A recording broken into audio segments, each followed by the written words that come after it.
Hi, I'm Mash Ponigala, brand strategist.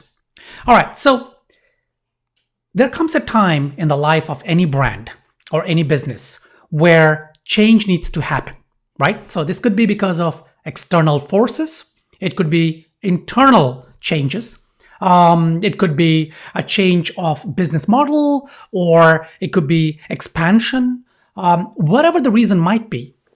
A brand or a business, when it is at the cusp of a change, it needs to refresh, right? The brand needs to refresh. And so in this video, we are talking about how to pull off the perfect brand refresh. And we'll be looking at a few things. First of all, we will be looking at the difference between brand refresh and a brand rebrand. So that's you need to get the difference first so that you know when to have a brand refresh and when to have a rebrand. Then we'll be looking at some key terms. Of course, these key terms are rebranding, refresh. And then we look at the refresh, how to do the refresh, why, when. And then we take a brief look at rebranding, the process of rebranding, why and when. We then look at potential dangers of rebrand, what a successful rebrand looks like, and then we look at the 6 steps to a brand refresh. All right, so if your competitors are looking at making changes, and if you don't actually make changes based on external changes or external kind of events that happen in your market segment or in your industry, then you're going to be left behind, right? So as your business grows, it's essential to continue that you remain relevant to the current marketplace. Being relevant to the marketplace is critical. So imagine if your competitors are adopting, newer, fresher looking brand identities, right? Or look and feel, they're updating themselves. Or they are changing how they communicate with their customers or even the target audience. Or if they're improving the consistency of their messaging, right? So if you don't keep up or if you don't also implement those kind of changes, then you're going to be left behind, right? So you're going to lose the competitive edge. All right. So first let's look at brand refresh and rebranding, right? So a brand refresh calls for an updated logo and other design elements, but it retains the central theme. A refresh assures your audience that you're modern and in touch, but it also conveys that you remain in tune and with your industry. Now, rebranding, on the other hand, is akin to a total transformation. If a refresh is a makeover, rebranding is plastic surgery. In design terms, you're not just looking at an updated logo and typeface. You're talking about an entirely new brand identity. So that's the major difference between refresh and rebrand. Now, do you go for a refresh or do you go for a rebrand?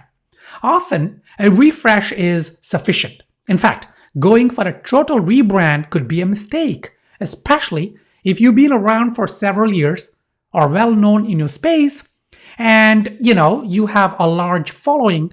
Then rebranding is the nuclear option, right? So there is no return from that.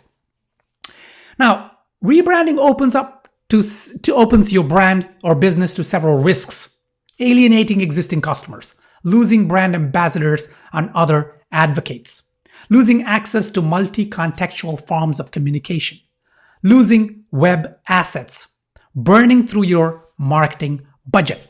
Now, we're going to cover all these risks in detail in the next slide. But for now, next section actually. But for now, let's look at a deeper kind of exploration of the simpler option, which is the refresh, right? So a brand refresh is a tactical measure, right? It's not a gimmick. You should never undertake a refresh or even a rebrand lightly, right? So you need to be aware of why you're taking a brand refresh and what you intend to do about it. So the refresh, how it can help. Now, most established companies go through periodic refreshes. A successful refresh will help you better relate to a changing audience, retain the attention of a shifting market, better reflect your current offerings. Now, when do you have to consider a refresh as opposed to a rebrand, right? You should consider a refresh when you want to update visual elements while retaining your core identity or the integrity of your brand, which is, of course, the DNA of your brand. When you need to infuse the brand with new vitality, such as when entering a new market. When you want to expand your reach or introduce your product to new customers. Or you should consider a refresh when you want to ensure that your brand identity will remain relevant to a changing marketplace. Now, if you look at brands and businesses like Starbucks, Google, Dunkin' Donuts, now all these three companies have gone through refreshes, right? Maybe not every year, but a lot of time throughout the life cycle of their brand. So your brand refresh, it should be built on the reputation and the brand loyalty that you already enjoy. Just like how the big brands do it. They refresh when they have a lot of momentum. They don't refresh just for the sake of it. Either that or if the momentum is lacking. So there is a kind of a threshold at which you decide whether you want to have a brand refresh or not. Now, when refreshing is the right play. So when do you refresh your brand? Number one, if your brand is out of touch, right? So your logo may have been innovative. It was cool when it was created, right? Maybe it's been 2 years, 3, 4, 5 years. In some cases, 10, 15, 20 years.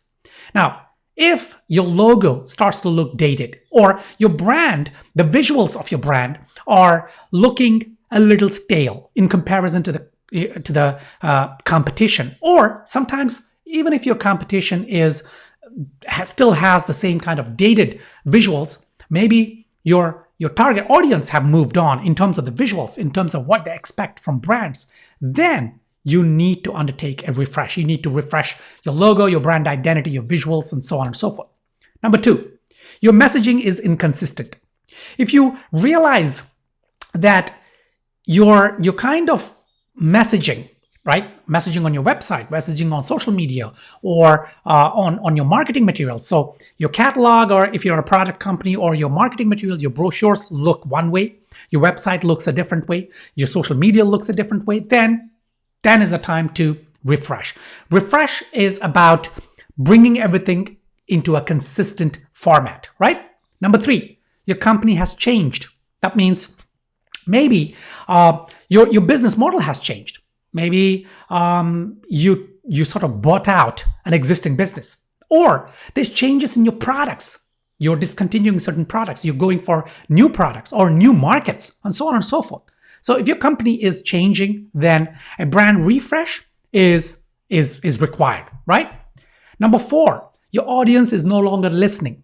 If you feel that even though you have a great product or service, and yet your competition may be taking away a lot of your market share, even though they have an inferior product, maybe it's time to look at your branding and think, do I need to refresh the brand? Maybe bring the consistency of messaging, make the visuals more contemporary, more modern, in touch, align with the target audience, and so on.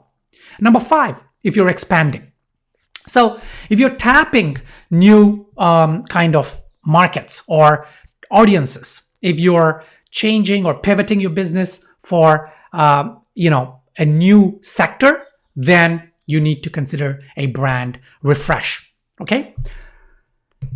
All right. So what about rebranding? What does rebranding mean? A brand refresh updates your identity. A rebrand transforms it. So you have updating your brand identity, and then there's a transforming of brand identity and the core DNA of your brand.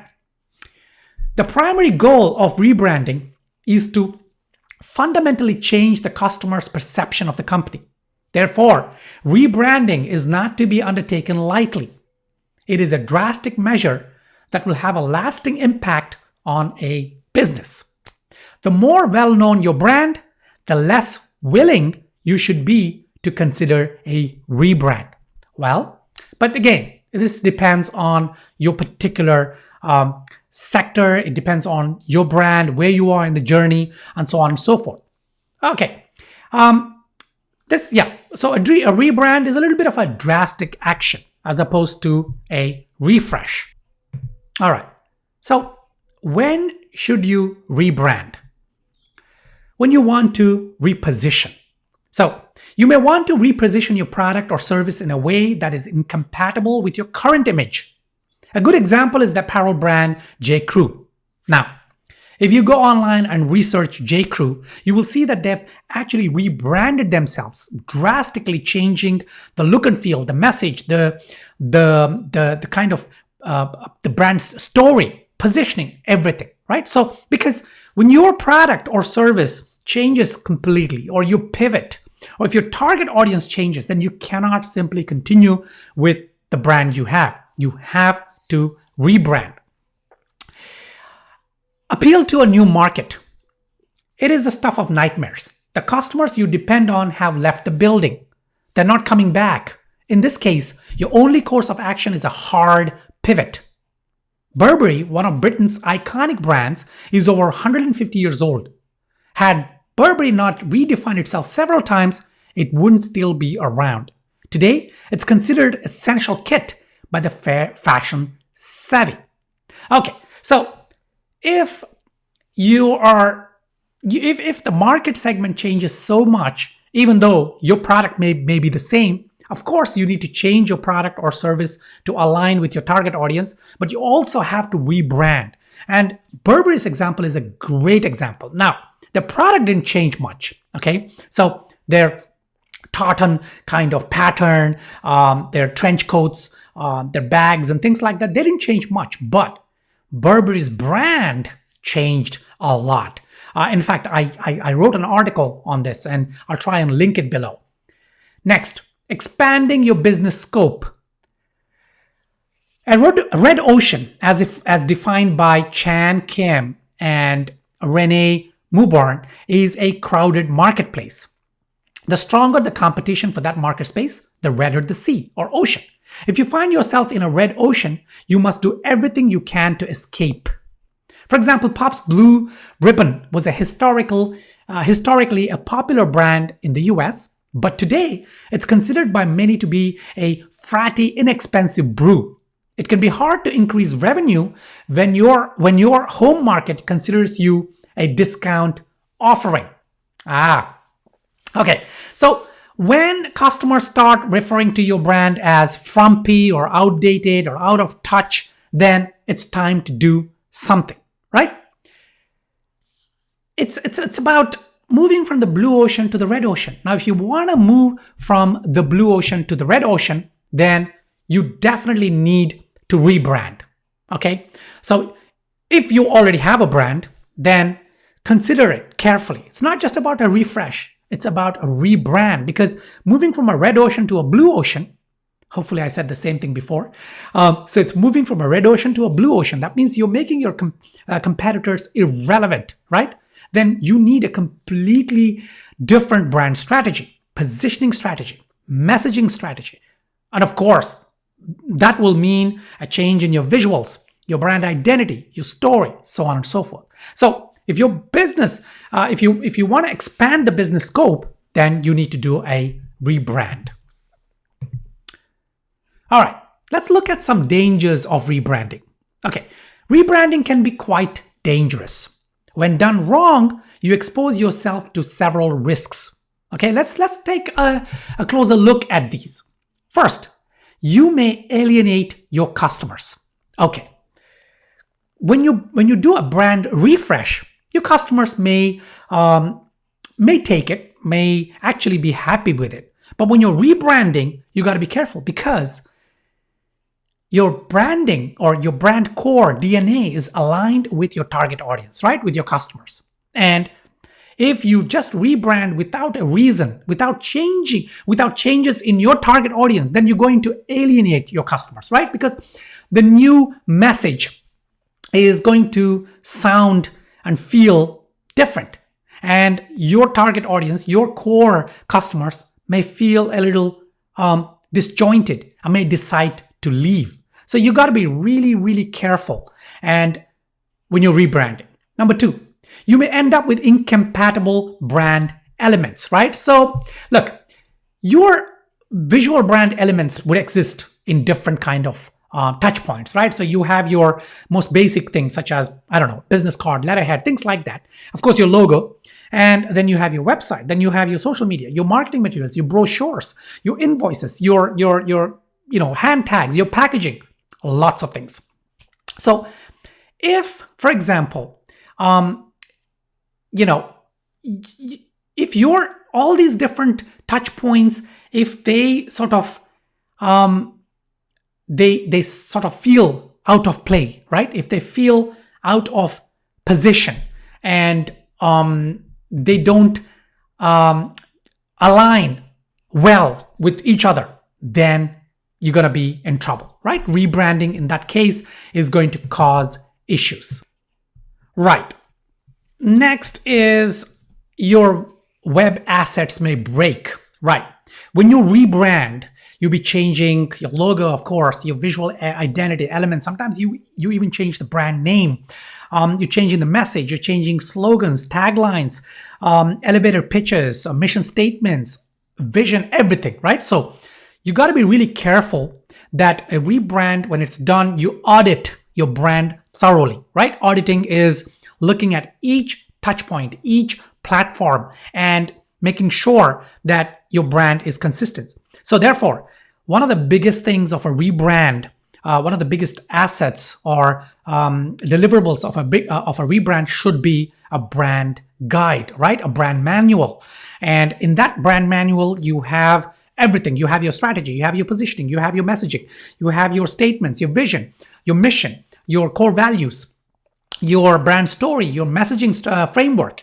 You then have your visuals, how your logo should look. What are the primary colors, secondary colors, tertiary colors? What are your typography, primary, secondary? How images should look? What are the blending options you need to use? What kind of iconography should be implemented? And how not to use your visuals, so on and so forth. So that is a brand guide, and you should always, even if it means you're paying a lot more to get that brand guide, I suggest that you get it as a part of your rebranding. Even a brand refresh should have a brand guide or a manual as one of the final deliverables. It's going to save you a lot of headache. It's going to save you a lot of time and money when you're working with third-party vendors and you want to have a consistent kind of look and feel. You just pass your brand Bible or brand manual to them, and that's going to keep your brand looking consistent. So if you don't do that, then what happens is your web assets may break, which means that you might miss making the changes on certain touch points, and then when your core audience, when your target audience reaches that, there's going to be a disconnect. They're going to look at it and say, is this the same brand? What's going on here? These guys are so unprofessional that, so on and so forth. And then number 4, it may cost more than you think, right? Refreshing a brand is relatively cost effective, right? Because you're making changes to the logo, visual elements, and then you're implementing that across all the touch points. And so you go to a creative firm, then they will create the new logo and so on and so forth. But then rebranding is much more expensive because you are looking at a strategic change. So this is, it's about understanding the target audience again, building customer avatars, and then the brand strategy, positioning strategy. There's a lot of work, and a rebrand can be very expensive. But that expense is actually investment, because if you're doing the rebrand for the right reason and you do it properly, you invest enough time, effort, and money into it, then a rebrand will really take your brand to the next level. And sometimes that's worth, hundreds of thousands or millions to a brand, right? Okay. What does a successful rebrand look like? At the most fundamental level, a successful rebrand changes the way customers perceive you. If you do this without losing a healthy chunk of your existing customer base, then you've succeeded. A successful rebrand will help you reach new customers, in effect, transitioning you from a red ocean space to the much coveted blue ocean space, as I was saying. So it's worth the investment. But know the why, okay, of the rebrand. Why are you thinking of rebranding, right? You got to really be careful with that. Understand the reasons. Don't do it just because you feel like it shouldn't be done on a whim, right? It has to be done with a strong reason. Okay. The 6 steps to a brand refresh. Now, a refresh is a safer choice, right? So it's easier, it's cheaper, and it's safer. So in this video, that's not to say that you shouldn't rebrand, right? I hope by now you understood that rebranding is a serious thing and it has to be done properly, and there should be a valid reason for doing it. But in this video, we're talking about 6 steps to a perfect brand refresh.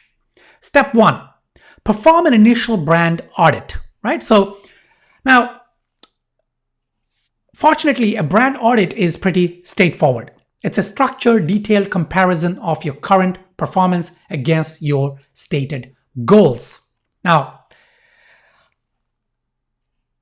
when you're looking at your business goals, when you're looking at your brand goals, your brand audit may tell you that you may need a brand rebrand, right? So you may need a rebrand. So an audit is essential. Now, a brand audit tells you what you need to change during a brand refresh. A brand audit allows you to do the following: align your strategy more closely with what your customers expect. Understand your place in the marketplace. Know how you compare to the competition.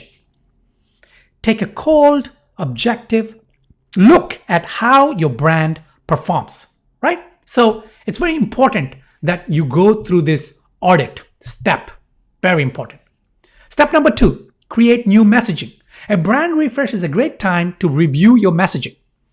These core messages should be compelling, and they should speak to your unique position in the marketplace. They should reach your target audience on 2 levels: the rational level and the emotional level, right? So now you might say, well, hang on, Mash. You just said that changing messaging was part of a rebrand. Why are we talking about it here? Because a refresh is not just about changing your logo and your colors. You got to look at your messaging.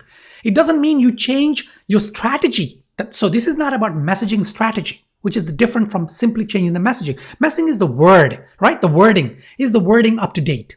Is it still relevant to the audience? You know, that kind of message. Now, a strong brand is one that connects with customers on an emotional level. Your marketing should address basic facts. If you sell a widget, you need to convey how your widget solves a particular problem. But you should also convey how doing so makes your customer's life easier, better, or more fulfilling. That is the emotional component. Step 3, create a new brand standards document, right? This is what I was talking about, the brand Bible, brand guide, brand manual. Your brand standards document is the place where you outline how you will create this consistent experience for your customers. It's a guideline that lays out how you, your employees, your vendors, and your partners will use your logo and other branding elements. Once you create your new brand standards document, you should enforce it.